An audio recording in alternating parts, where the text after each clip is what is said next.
Welcome to the one-on-one show at AFC Youth Magazine. I'm your host, Laston Samui. In tonight's show, we want to look at student life at tertiary institutions outside Zimbabwe.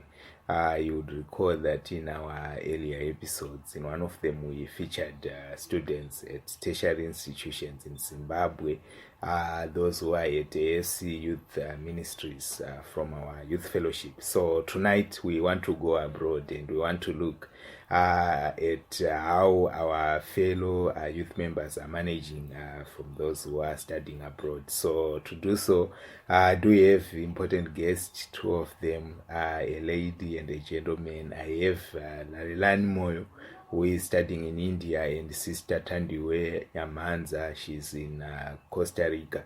So, lady and a gentleman, I would want you to introduce yourselves, starting Mukoma Lalelani. Yeah, thank you so much, my brother, for inviting me on this show. My name is Lalelani Moyo. I come from Mukokwe, Zimbabwe, in the Midlands province.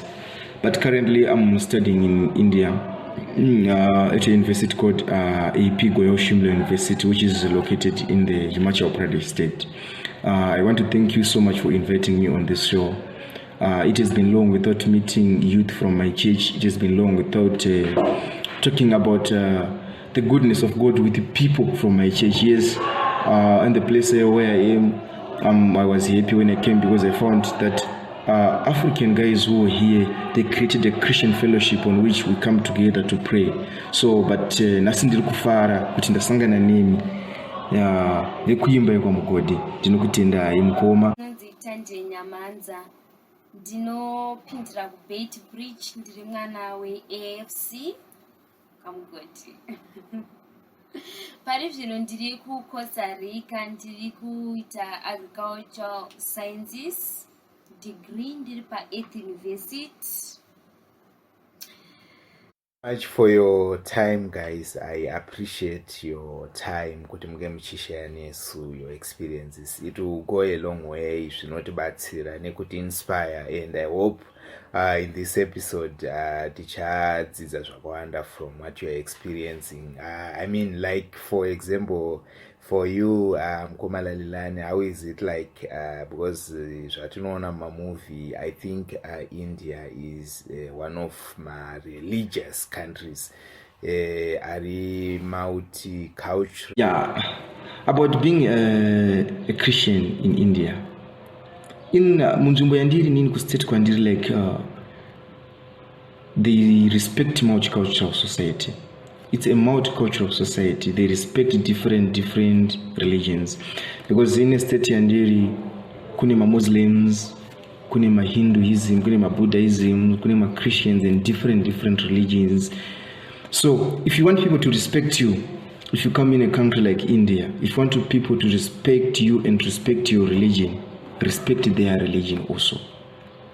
Because it's not easy to stay. Sometimes you'll be staying in the same room or in the same house with someone who is not a Christian.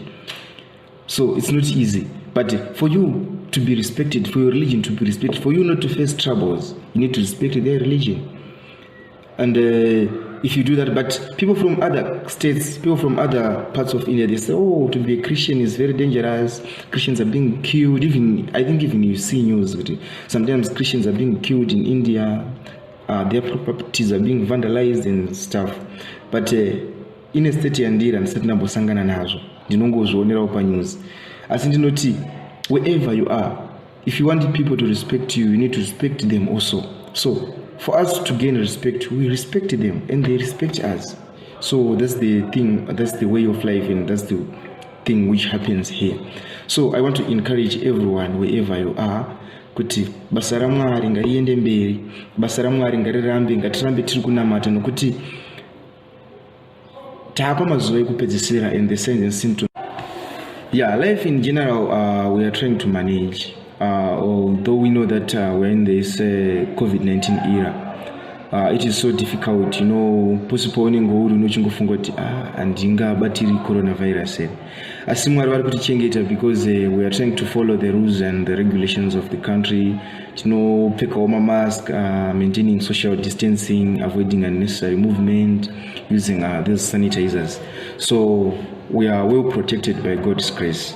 But the most amazing thing is when I came from home, I was told that in India there are different religions, Christians are being killed, and this and this. But I was happy because when I came here, I found a group of believers, a group of Christians who came together with the mind of creating a fellowship. But this fellowship is at our university. But outside, yes, the Christianity is limited. There's no Christianity. But at our university, we tried our best and we created a group of Christians on which we come together. We do all the activities necessary for a Christian to live a Christian life. So, ndo kundiri kufara chaizvo. University. Panyaya kunamata ndiri kuno. My first days zvainditiremerei mbijana ndiri kuno. But ndakazodzidza nenhau yokuti kuno hakuna kana postori ende hakuna kana mupostori kana mumwe chete. Saka dzimwe dzenguva kana usina munhu wekuti unomboenda naye pasowe zvinoti zveitiremei. But zvisinei hazvo Mwari vakandiwanira nyasha.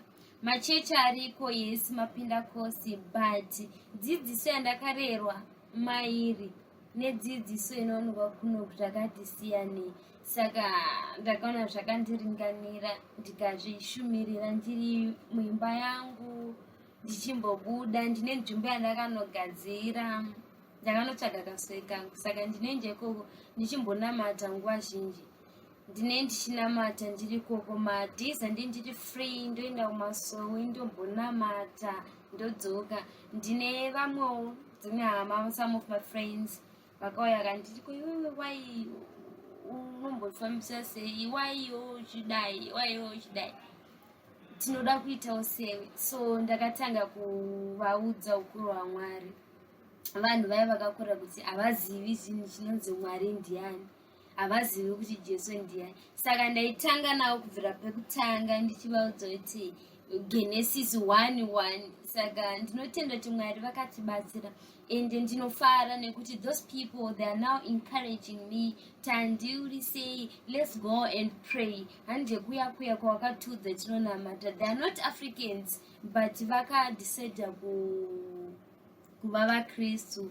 Saka chinhu chinondifadza zvakanyanya because ndinoenda nemumwe wekuti vanonditsigirawo. Kana ndaneta vanondilifta kunyange zvavo vasati vasimba pazvinhu zvekunamata. But ndinongonamata uye ndichiramba chitenda Mwari kuti Mwari vagone vavasimbisa nguva zhinji. To turn to youth fellowship from your experience, because I know kuti you have been involved in a youth fellowship muchiri kuZimbabwe, and then you got some opportunities mukazoita find a way out, and then now you are now studying. So from your side or from your understanding, how has youth fellowship molded you, or to what extent has the youth fellowship ministry had an impact in your study life or in your life in general? Sister Thandiwe. Pa youth, chinhu cheyouth ini chakandikoshera zvakanyanyisa. Zvinhu zveyouth zvakandikoshera zvakanyanyisa. But it's only because nowadays people vakutora youth like chinhu chisina basa, because nemwe hunhu hwakuratidzwa kana rwakaratidzwa nevamwe vana nemamwe mabehavior avakuita. But to me zvinhu zveyouth zvakandikoshera because pandaienda kumutambo yemayouth, kumayouth conference, tainosvika kwako tonogroupa, tonodzidziswa, ana mother advisor vachitidzidzisa vachititi vana vechikoro itai zvechikoro, vana vechikoro tegroupa pedi tega, tozi vana vechikoro ita zvechikoro. Ukaona uchiita zvechikoro uchaona kuti upenyu hwako unokufambira. Vachitidzidzisa kuti Mwari anotyiwa sei, vachitidzidzisa kuti tinofanira kuzvibata sei. Saka ndinoona sekuti zvakandichengeta ende nazvino zvichiri kundichengeta because dzidziso dzavo ndakadzichengeta mumwoyo mangu. Dzidziso dzavo dziri kundisimbisa nyangwe pandiri izvezvi ndichingoti Mwari ndakadzidziswa nyange ndikaraska hangu, but ndine zvimwe zvandakadzidziswa zvandoti rimwe shoko randobatira pari kuti no apa Mwari makaitenyi, ndakadzidziswa, ndakadzidza. Saka ndinoona sekuti youth yakakosha zvakanyanyisa. Tinoparidzirwa Kristu anorarama, tinodzidziswa, hatingodzidziswe shoko chete, vanotidzidzisa even mulife kuti unofanira kuva munhu akaita sei. They encourage us sevana kuti dzidzai, ita chakadai.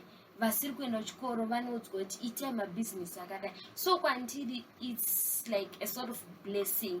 Ndinotenda Mwari because vakatiwanira mukana kuti tive neyouth iwe. Saka I just encourage vamwe pazvinhu zveyouth kuti tirege kukanganisa youth yedu neumwe unhu hwatinoitisa, kana kuti sekuti vabereki vedu vazoonese kuti youth chinhu chakashata. Icho chisiri chinhu chakashata nekuda kwemunhu wani anenge abehave zvisizvo. Saka ndotenda kuti Mwari vachatibatsira ende vachasimba vachitiwandudza isusu vechidiki pakuziva Mwari nepakutya Mwari through this youth fellowship. Yeah, what I want to say about the importance of youth fellowship kuyouth yekwamugodi ndinoti youth fellowship is very, very important because it helps you to set an example and to become Christian models. Because even in the Bible, it is written in 1 Timothy chapter 4, verse 12 that let no one despise you for your youth, but set the believers an example in speech, in conduct, in love, in faith, and in purity. So I encourage my youth ekwamugodi ese kuti ngatinamate tichiri majaya nemhandara, ngative example. Let us be Christian models. Let us take our church high. You know, we are the future of the church, so we must do something which builds, which gives faith, and which gives happiness to our leaders. But no, this thing is going to live forever. This church is going to live forever. So this is the first importance. The second importance is it brings youth together. Youth fellowship brings youth together. Inounza vana mayouth pamwe chete, kuti abatirane kuti basa raMwari riende mberi. And my encouragement to youth ndeyekuti let us seek wisdom from our leaders, from our God. Ngatinamate kuti Mwari vatibatsire, because ukaenda kuna zvirevo, if you go to Proverbs, it's 23 verse 26 says, my son, give me your heart and let your eyes observe my ways. That's the only way where we can get wisdom, if we give our hearts to the Lord as youth and we let our eyes to observe God's ways. Yeah, that this can help us sema youth kuti basa raMwari rienderere mberi, basa raMwari risadone, because we all know the era we are living in, era with adultery, era with a lot of sins, vanhu vari kuita zvakawanda, use of drugs.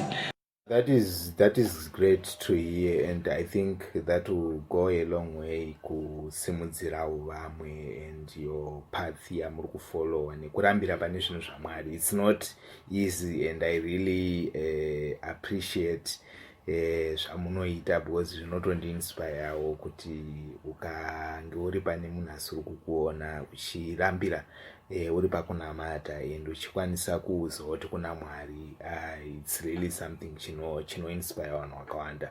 So like how do you balance mastudies nekuzonge muchizoramba muchiita zvekunamata, like pambacho kutostarta ritori time yacho inenge itori shoma. I understand from uyenyu amuri kuita, but how do you balance the two kuti muzokwanisa kuwana some time or some free time? How do you free up your time kuti mukwanise kuzoisa zvaMwari kana kuti muzoerenge bhaibheri and kuzojoina others on my discussions? Pakunamata nemastudies angu zvandakaita ndine timetable yangu yokuti nguva yakadai nenguva yakadai ndiita homework, nguva yakadai nenguva yakadai ndenichiverenga, nguva yakadai ndienda kuverenga bhaibheri, nguva yakadai ndienda kunamata. Even vamwe they say kuti kunamata hakuna timetable, kunamata hakuna timetable. Yes, unonamata paunenge uchidira, every time unonamata, but ndine time yekuti ini ndinozvipira kuti Mwari this time, even nyangwe ndechandiri kuita what, I have to drop that thing and ndoenda pamberi paMwari ndombopfugama ndonamata ndopedza zvakadaro. So mastudies angu nekunamata zvese zvinongofambidzana and ndinotenda because zvose zvakaitwa naMwari. So there's no way yekuti ndingabata mastudies chete ndisina munamata. So kana kuti ndingabata munamato chete ndisina mastudies. So they support each other. Prayers angu, mastudies angu, zvese zvinongobatana pachinhu chimwe chete zvichitofamba ndichiendera mberi nazvo. Thank you so much, guys. I really appreciate your time. Maita yenyu nekunge muinesu Sister Thandiwe, Mukoma Lalelani. Thank you so much. I now want to ask you kuti mutipe your last words or my words of encouragement amunoda kutisira before we can close our show. I shall start off na Mukoma Lalelani, then Sister Thandiwe.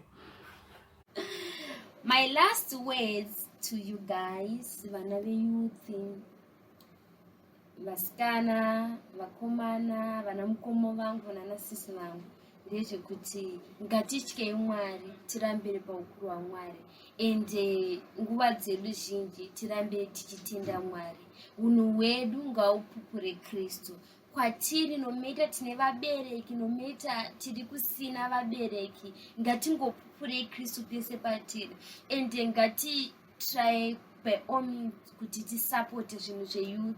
Tisu tinoita kuti youth yedu imire kana kuti idone. Saka ngatirege kupa Satani mukana kuti nekuda kwekuti unhu hwedu tikaenda kumutambo wemayouth munhu achaiti zvinhu zvaafambira abhizi kutsvaga vana nasisi, obvunza kuti konai mukoma wangu maakudai mberi, oti handidi, handisati ndingotsvaga. Saka zvimwe zvinhu zvinonyangadza Mwari, zvinopesa zvakuda kuti youth yedu imhurwe. So saka ngatirege kumhurisa Mwari, ngatirambei tichikumbira simba raMwari vatisimbise pazvinhu zveyouth. Ende ndinoziva kuti kururama kunokumbirirwa kuna Mwari. Tinotokumbirawo zvakanyanya kuti nedzimwe dzenguva Mwari dai vagona vatisimbisa taramba tiri pazvokwadi yavo, tichisapota youth yedu, tichiteerera vabereki vedu, vana mother advisor vedu, vana father advisor vedu, tichivateerera zvakanyanya, nekuti izvo ndio zvinotichengeta ende ndio zvinotiita kuti tive vanhu vanozova vanhu vakakosha muupenyu. Thank you so much, guys, for watching the show. I hope to see you next time, and I pray that you shall continue to keep well, and I hope that God will continue to protect each and every one of us. May God bless you, and may God bless our youth fellowship.